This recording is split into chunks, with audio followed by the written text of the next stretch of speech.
El mundo cambia a velocidad extrema. Acotar preguntas, identificar problemas, nos da la chance de actuar sobre ellos.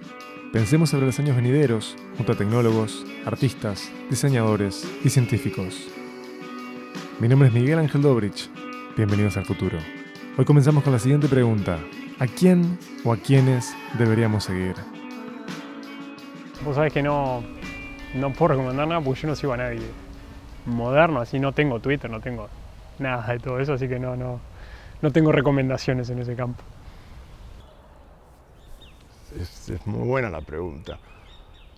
No sé si te puedo mencionar un nombre, pero es muy interesante ver las nuevas generaciones, sin duda, que han crecido al borde de esta revolución que tiene que ver con los procesadores y las computadoras. O sea, me parece que ven el mundo completamente diferente.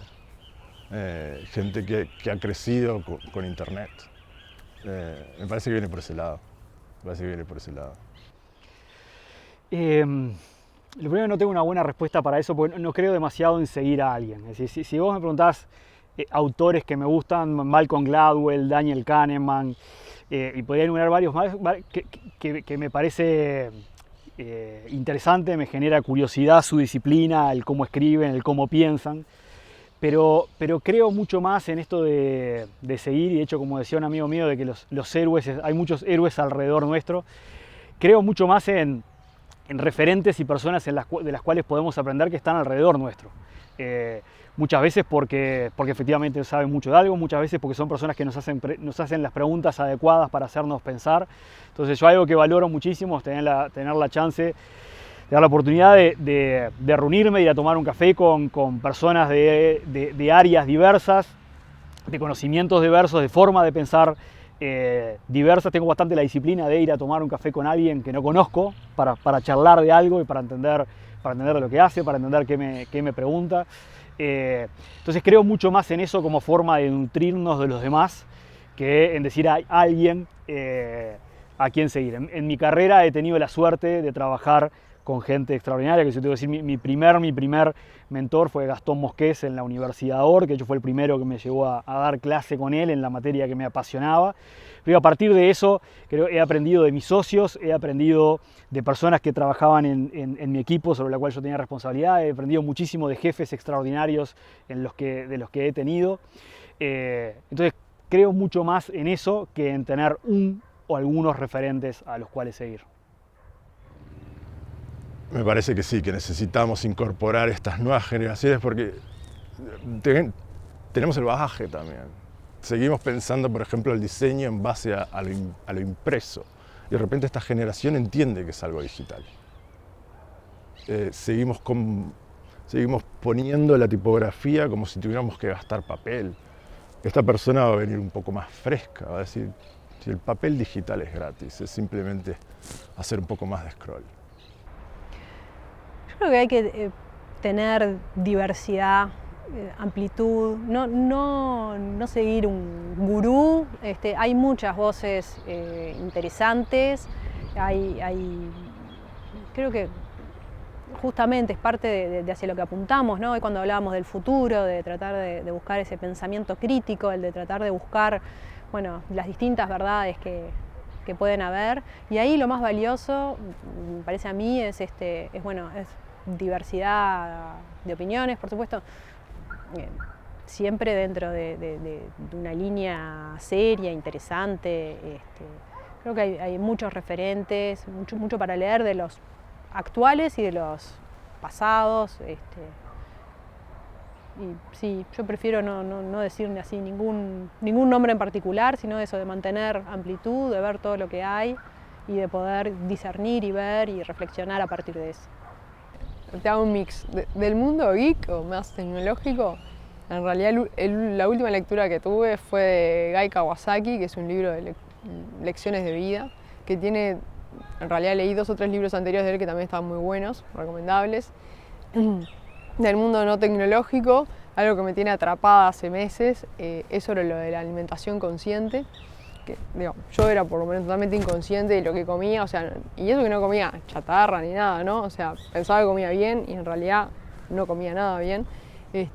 Y eso la verdad que me parece fundamental, como te decía hoy, de la mano con la prevención, ¿viste? Y bueno, ahora que más o menos aprendí algunas cosas, me parecería fundamental que eso se enseñe en la escuela, ¿viste? No sé, saca algo, historia, Guerra Fría, no sé, saca algo y pone esto, o sea, y los niños tienen que saber esto, tienen que aprender qué pueden comer y qué no.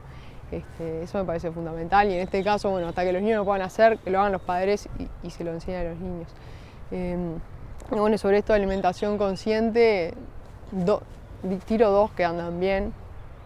Uno se llama Anthony Williams, que es toda la colección de Medical Medium, y hay otra que se llama Odile Fernández, que es una española que también anda muy bien. Pero bueno, después yendo más general a quién seguir como gustos, me gusta gente que te hace como pensar, o sea, no que no te dé soluciones, pero que te haga pensar, ya sea de la tecnología o no. Pero bueno, está, eso, por ahí más o menos. Yo creo que Mariana Mazzucato, que es una economista norteamericana y que tiene un libro muy bueno que se llama El Estado Emprendedor, que creo que va contra el paradigma actualmente aceptado de que el desarrollo tecnológico depende de la iniciativa individual, de las empresas, de la inversión, de los planes de negocio. Y lo que hace Mazzucato es justamente agarra un iPhone y lo deshace, obviamente no físicamente, sino que analiza cada una de las tecnologías claves que están en ese celular y demuestra que cada una de esas tecnologías y cada uno de esos desarrollos tecnológicos atrasa al Estado la inversión del Estado, o sea, las apuestas tecnológicas justamente de largo plazo, basadas en instituciones de investigación y desarrollo, en universidades, y que cada una de esas tecnologías claves que está en ese dispositivo, en cualquier dispositivo móvil, en cualquier tecnología de ese tipo, es producto de la inversión estatal, digamos. Los estados que apuestan y que tienen de alguna forma equivocados, más o menos equivocados o no, apuestas a largo plazo en materia de desarrollo científico y tecnológico.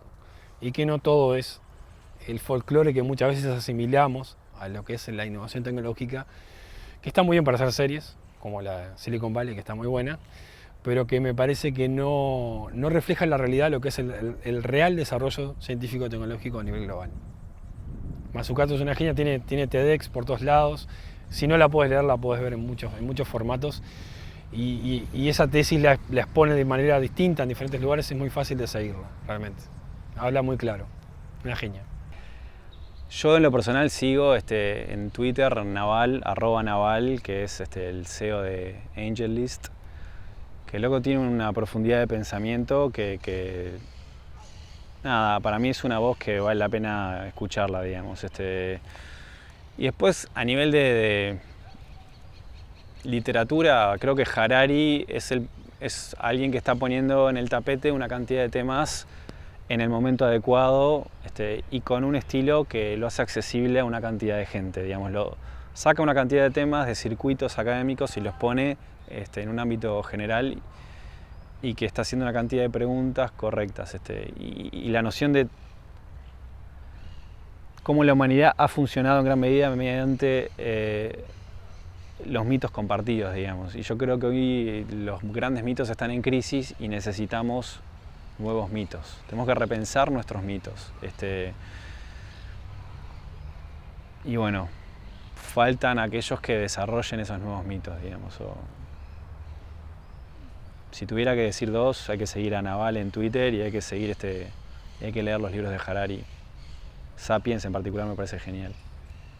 A ver, yo no puedo decir, no estoy ni en condiciones de decirle a nadie qué tiene que leer o seguir. O sea, de hecho yo no sigo a nadie. Las cosas que me gustan leer muchas son científicas. O sea, si sigo a alguien, mi Twitter es básicamente seguir a gente que está en el área mía del palo de la ciencia, de la genómica. O sea que para el público general es bastante aburrido, pero hay algunos científicos que me copan y los voy siguiendo. Y leer lo mismo. A ver, las cosas que me gustan leer en general no son... A ver, cuando no estoy leyendo artículos científicos, que es como el mayor porcentaje de tiempo en la vida de un científico, estoy leyendo novelas baratas, cosas desde Harry Potter, Señor de los Anillos, Game of Thrones y manquel de las cosas policiales. O sea, nada que haya que pensar muy profundamente, ya que el resto del día capaz que estoy muy metida en esas cosas. Entonces realmente prefiero desconectar un poco mi cabeza del mundo real. Entonces, como que no seguir a alguien, no puedo decirle a quién pueden seguir, ¿no? Bueno, una persona que me parece que es increíble es Red Burns, fue la fundadora del programa de maestría donde yo ahora enseño, donde estudié. Y ella en los años 80, le dicen la abuela de Silicon Alley, que es Nueva York. Cuando aparecieron las primeras cámaras de video, ella tuvo la idea de ir y dárselas a la gente a ver qué hacían, como muchos años, ¿no? Décadas antes de YouTube, y creó este programa de maestría que se denomina como a Center for the Recently Possible, un centro para lo recientemente posible, donde se toman las tecnologías más nuevas y se invita a escritores, médicos, artistas, diseñadores, a gente de las más diversas, cinematógrafos, profesiones a aplicarlas, a aprender a usarlas, como no, esa cosa de tener el poder de entender, aprender a usarlas y definir qué se va a hacer con la tecnología. Así que Red Burns es una además yo tuve la suerte de estar en la última clase, el último semestre que ella dio clases, porque se murió después, unos años después. Y tenía una serie de frases que te las puedo pasar después, que son buenísimas. What I hope for you, that poetry drives you, not hardware, es una de ellas. Y that you're not seduced by speed and power. Y así muchas. Red Burns es una referente. Bueno, ¿a quién seguiría? No sé, pero ahí caemos me gusta mucho Laurie Anderson, ¿no? Hace poco leí un artículo en el New York Times y me puse a discutir con un amigo de un libro que me di cuenta que tenía y no había leído. De hecho, lo compré 2 veces el libro, que se llama Think Fast, Think Slow, de un premio Nobel de Economía, y que también está muy ligado a todo lo que es, ya lo tengo en la pila para leer, no me acuerdo del nombre ahora. Después este otro matemático, economista, que un poco puso en palabras lo que le llaman este fenómeno del cisne negro, que habla del impacto de los eventos raros en el mundo y cómo de repente el peso no es tanto los eventos frecuentes, sino algunos eventos puntuales en la historia, como digamos, le han dado forma a la historia, y cómo uno pasa la mayor parte del tiempo estudiando lo cotidiano, que no es lo que marca los quiebres, ¿no? Entonces le llama eventos cisne negro, o sea, son los que hacen que la bolsa caiga o cosas así. Entonces bueno, hay un montón de pensadores así, aislados, que uno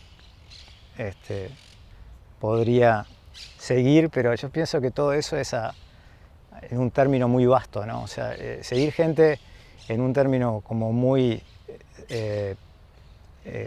focalizado, me parece no está bueno, porque lleva a la repetición también, ¿no? Yo creo que en ciencia eso se ve mucho. Se introduce de repente una moda y todo el mundo va para ese lado, porque de repente las chances de publicar en una revista son porque si no hablas de redes neuronales en tu paper, entonces no vas a publicar en tal revista o en tal conferencia, ¿no? Entonces se genera como toda una bola de nieve en torno a un tema puntual que de repente no permite que la gente salga con otras ideas que cambien el rumbo y que de repente son mucho más interesantes. Porque es ese problema de estar siguiendo... Es como... ¿Cómo decirlo? Un profesor mío, mi director de tesis, por ejemplo, él leía muy poca bibliografía. Él se enteraba de lo que había hablando con sus estudiantes. Él no estaba leyendo los últimos papers que salieron. Él tenía como una visión mucho más rica desde el punto de vista global, tenía una teoría como... O sea, tenía una visión profunda desde el punto de vista teórico, ¿no? O sea, leía cosas muy variadas desde temas de psicología, de filosofía, de psicoanálisis, y no seguía lo que era la cosa de cutting edge, porque eso mismo que es cutting edge, de repente pasan 3 meses, 4 meses y ya no lo es más. Entonces, hay como que, es como que como dicen que el verdadero juez es el tiempo o es la historia, ¿no? Entonces, seguir tan de cerca, no sé si está bueno y sesga mucho al pensamiento, ¿no? Entonces, ahí, ¿no? Como que seguir, ver un poco qué es lo que se está haciendo, pero no cerrarse a eso, ¿no? Que es algo muy común hoy en día, en ciencia sobre todo. Y tiene que ver con todo el tema de subsistir, ¿no? Con las políticas de publicar, de que si sos científico tenés que publicar. Entonces, si no entras en esa moda, no vas a lograr tener la producción científica que se espera que vos tengas. Hay una anécdota que está muy buena, que la otra vez estuve hablando con un alumno de eso, que el padre de lo que se llama la teoría de información, que es Claude Shannon, que era un matemático que trabajaba en el laboratorio de los Bell Labs, el tipo fue el que propuso básicamente el mundo digital en gran parte hoy en día existe gracias a él, que fue el que dijo que uno podía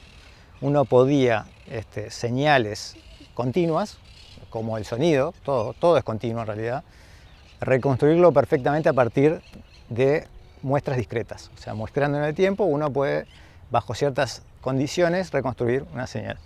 Y después fue el que estudió todo el tema de cómo se comunica información desde una fuente hasta un destino, mandando símbolos, ¿no?